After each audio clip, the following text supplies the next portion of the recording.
Bangladesh football দলে মাত্র কয়েক মাস হলো খেলছেন হামজা চৌধুরী, কিন্তু এই অল্প সময়ে তিনি যেন দলের অনিবার্য অংশে পরিণত হয়েছেন।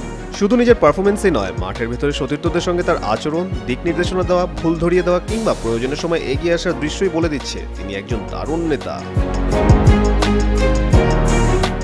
আর ঠিকই নেতৃত্ব গুণের কারণেই সাবেক বাংলাদেশ অধিনায়ক আমিনুল হক মনে করছেন এখনই সময় হামজার কাছে জাতীয় দলের অধিনায়কত্ব তুলে দেওয়ার। জাতীয় প্রেস ক্লাবের ৭১তম প্রতিষ্ঠাবার্ষিকী ক্রীড়া অনুষ্ঠানে এসে তিনি বলেন, হামজা অধিনায়ক হলে বাংলাদেশ দল অনেকটাই নিশ্চিন্ত হবে। তার মধ্যে নেতৃত্বের সব গুণ রয়েছে। লেস্টার সিটি মতো ক্লাবে অধিনায়কত্ব করেছে।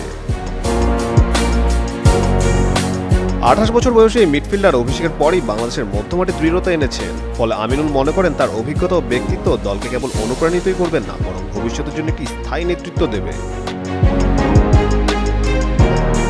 বর্তমানে জামাল ভুঁইয়া নিয়মিত খেলছেন না, আর তাই অধিনায়কত্ব ঘুরছে একাধিক খেলোয়াড়ের হাতে, কখনো তপু বর্মন, কখনো সোহেল রানার হাতে। এই অবস্থায় দলে অনিশ্চয়তা তৈরি হওয়াটাই স্বাভাবিক। এই বিষয়ে আমিনুল বলেন, এই পরিস্থিতিতে হামজাকে অধিনায়ক করা হলে কারো দ্বিমত থাকবে না, বরং সবাই উৎসাহ পাবে। ফেডারেশন ও টিম ম্যানেজমেন্ট চাইলেই এই সিদ্ধান্ত নিতে পারে। এতে দলের ভবিষ্যতে ইতিবাচক প্রভাব পড়বে।